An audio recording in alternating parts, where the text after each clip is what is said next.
All right, guys, welcome to the Patient Pod. It's episode number 18. We got a great episode for you.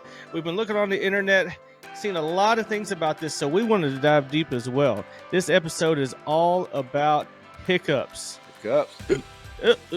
Now, what we're going to accomplish in this episode is, what is a hiccup? What's the second thing?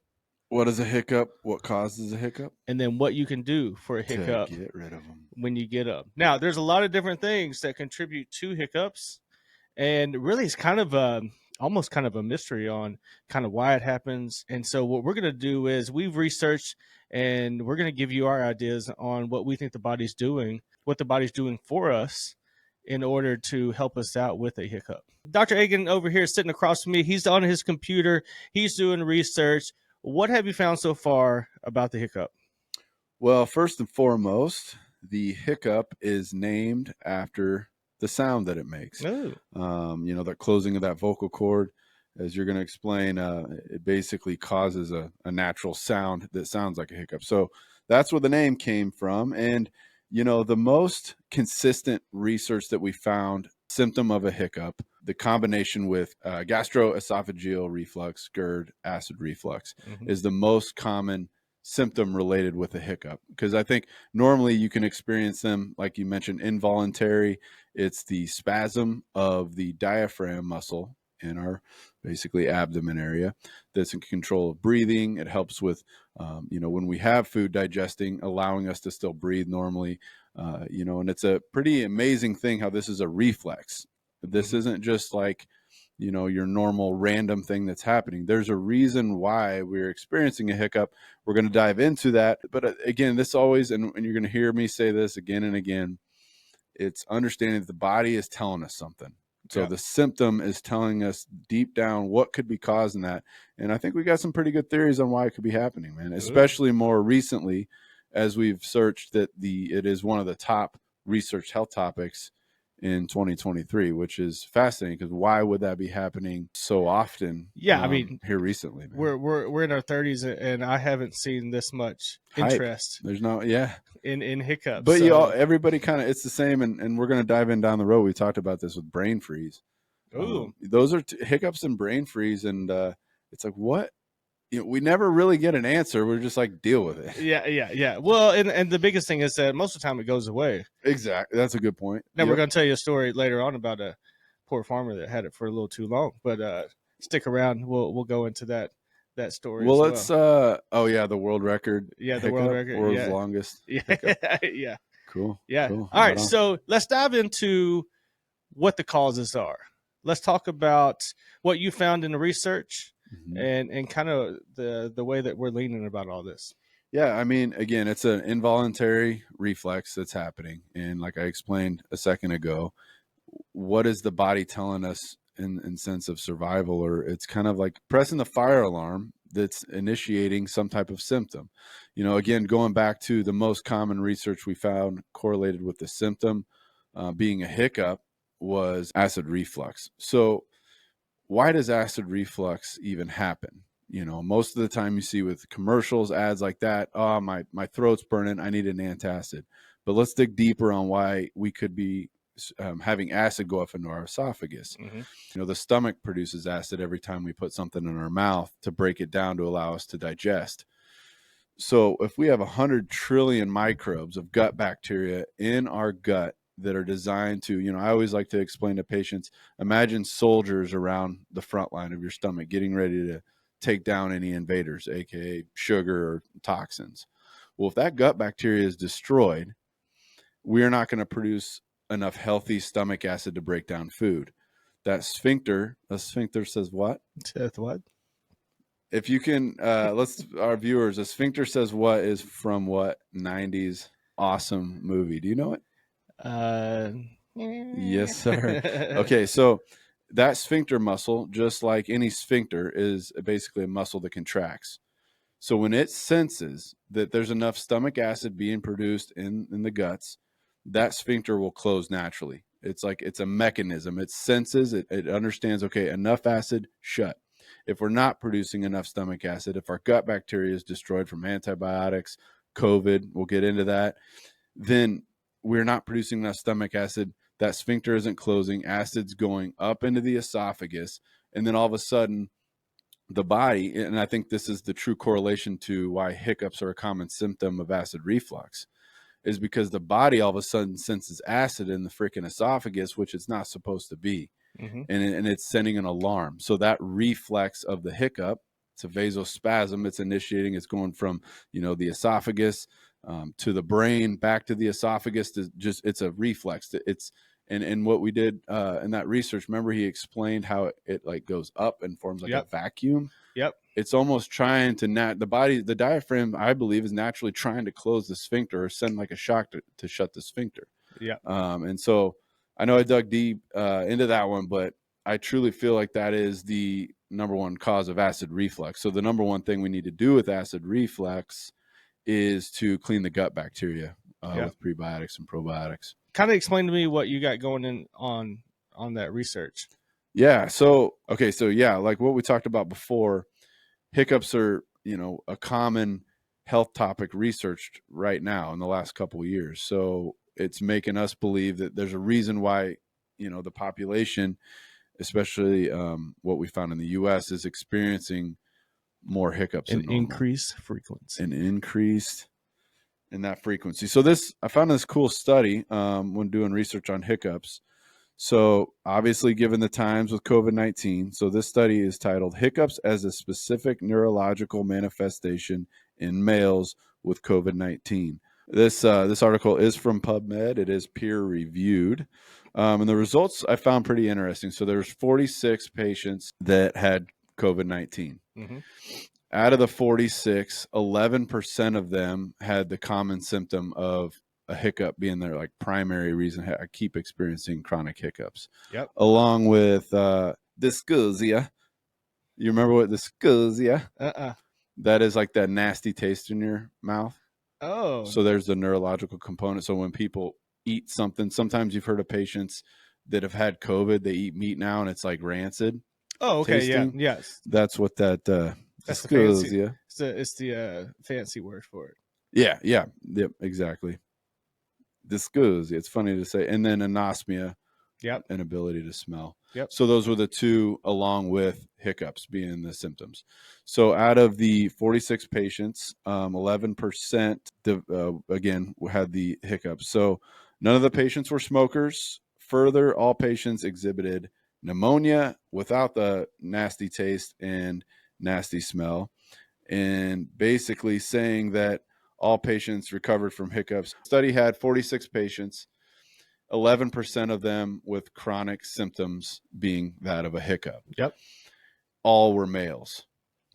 And then the median age range was 56. Okay. So going back to what we talked about before, there is, along with COVID, there's it's been out a while, but called long COVID. They're calling it now. Yep. So patients that have had COVID that have had months and months of reoccurring sicknesses and illnesses, they're calling that long COVID. They're also finding out that whether you're vaxxed or just had COVID, the gut bacteria by 6 months is destroyed. Ooh. So going back to this with COVID in this study, so if 11% of them had chronic hiccups, it's leading me to think that their gut bacteria was destroyed, causing acid reflux in that vasospasm to be a symptom of what they're experiencing. So I believe that the gut bacteria is the number one thing we need to look at in healing and restoring to fix symptoms. So most people, when they get hiccups, it goes away, right? But some of us, just like everything else in life, aren't as lucky. And some of us draw the short straw. And me and Dr. Aiken were checking out, we wanted to look up the world record on the longest hiccups. And we found a guy named Charles Osborne. He's a farmer in Nebraska. What he did was, and then I'll let Dr. Aiken kind of give you a little bit more on his bio. What he did was he was trying to pick up this pig. And how much did they say that pig weighed? It was about 350. About 350. That's a big pig. So what happened was he tried to pick up the pig and then he fell. And when he fell, he injured the part of his brain that actually inhibits hiccuping. So now his body and his brain will not cut off hiccups when they come up. So from 19, what was it, 22? Yeah, for 68 years, from 1922 to 1990. Yeah, and then the doctor that he had believed that it destroyed the small area in his brain that inhibited the hiccup response. Dude, that is a long time of hiccuping. I wonder if he hiccuped when he was sleeping. Yeah, he definitely would have. But you know what's cool about that is that there is an area in the brain, so the hiccup being a reflex, and then the area of the brain saying, Eh, yeah, stop that. calm down, dude. We're good. I think that's what it is too. So in his instance, that shows you how amazing the brain is. That area of the brain that was saying you're good, you don't need a hiccup anymore, was done, and Yep. there's no done. He's always going to hiccup. There's no coming back from How that. would you like? I mean, I don't even know how you. And it was crazy. It was like 30 times a minute he would hiccup. Well, and that would have to be exhausting, and not only mentally but physically as well, because when you hiccup, I mean, you're contracting not only the diaphragm, but you got muscles working for you as well. I mean, those muscles, coming from chiropractors and looking at biomechanics and the way the body works all the time, those muscles around the neck, your intercostal muscles, all those things would just have to be a mess. Even after one day of that, and that joker went 60 something years, which is unbelievable. I think the worst thing that I would hate is when you got to go take a leak and you're just Well, or I I bet don't his even wife was understand how pissed. he would eat. Uh, If he's having that many in a minute, how would you be able to eat he'd if have his to vocal cords closing? he'd have to get it down pretty quick, I guess. Old Charlie Osborne, But it's also one of what a those things that stud. our bodies always compensate for the crap that we have to put up with. Isn't it crazy? Like if you have an issue and you're like, man, I don't know how I'm gonna get through this.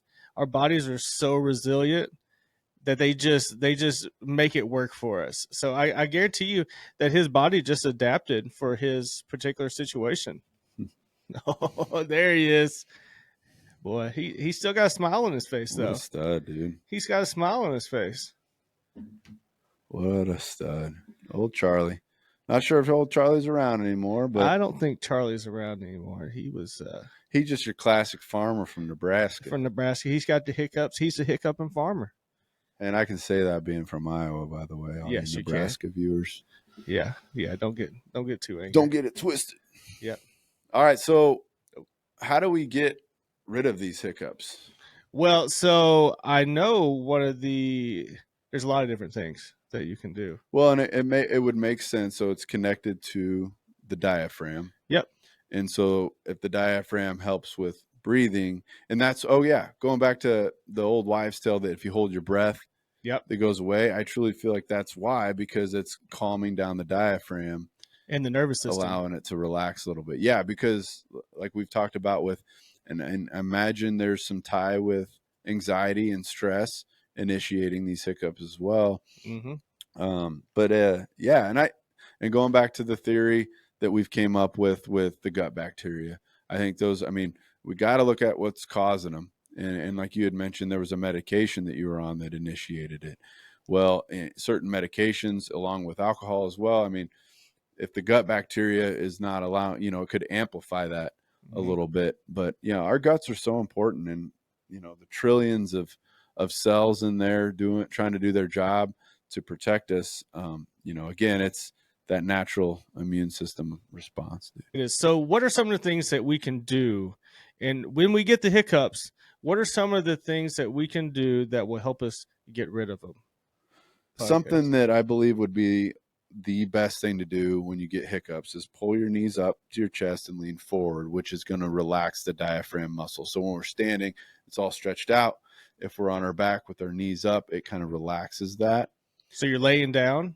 Yep. Laying on your back, put your knees up. Kind of like fetal position style. Pretty much so. Yeah, I don't think it really matters, but definitely kind of, basically the fetal position. Yeah. And what it takes all the tightness out and kind of allows it to relax. Of the diaphragm. So it's not all stretched out. And then along with that and some breathing exercises, this also says hold your breath for a long time, which that's just basic, taking a deep breath in and holding and even fighting that urge to want to breathe even more and just trying to relax. I believe that is affected